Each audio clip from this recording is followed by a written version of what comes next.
These children are not ours. We do not know who or where their parents are, or if they have parents at all. They appeared one night inside a blizzard's cowl, and now they loiter night and day, causing discontent outside the shops or high across the fields.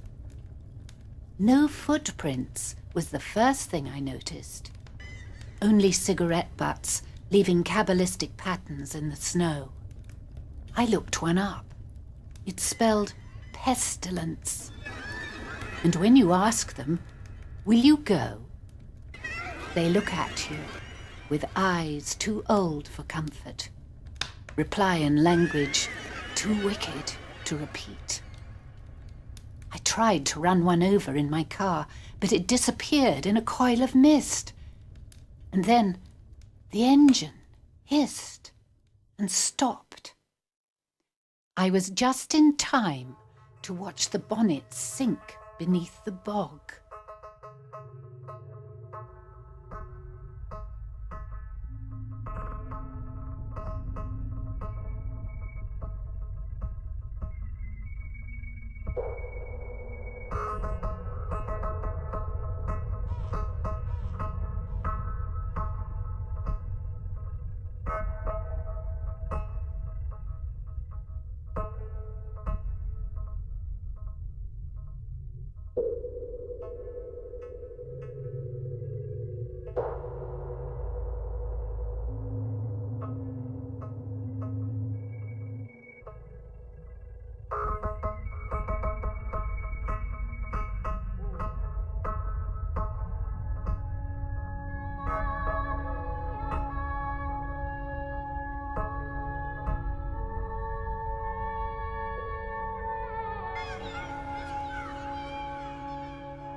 By mid-month, ice had calibrated the island like a microchip, nailed it clean onto the North Sea. Supplies came in by air. I begged them to send in teams to investigate a stream of sudden disappearances and deaths. First, there was Pat Murdoch, found frozen in her wellies on the loo. I mean, who would allow themselves to come to such an end, whilst reading People's Friend? Then her brother Henry, choked to death on a Bourbon biscuit watching telly. Someone said they heard him laughing. Well, let me tell you, Henry never laughed. He thought telly was rubbish. Then there was Margaret McKintle, the vicar's wife, blown off the cliff whilst walking her dogs. Billy Nichols saw it. Said he thought she was a kite. And now, poor Kenny the postman. What happened to him? We shall never know. All they found was his bicycle pump sticking out of the snow. They dug down in case he was using it as a breathing device, but no. So now our letters are not delivered either. I complain bitterly to anyone that will listen, but no one seems to agree. And no one seems to see January's children apart from me. They say, right enough, Mrs. Moore, but it's well to remember none of us are getting any younger. And that Pat Murdoch, well, her coat was hanging on a shoogly peg since her husband passed away. Why don't you come over here and lie down a while, and I'll bring you some nice cake and tea. This infuriates me. There'll be no time for tea when we're in our graves, I say. We can't let them get away with this.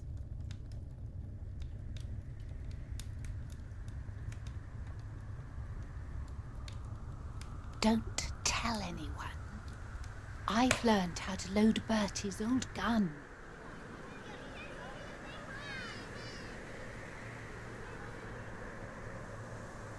Propose an expedition after lunch.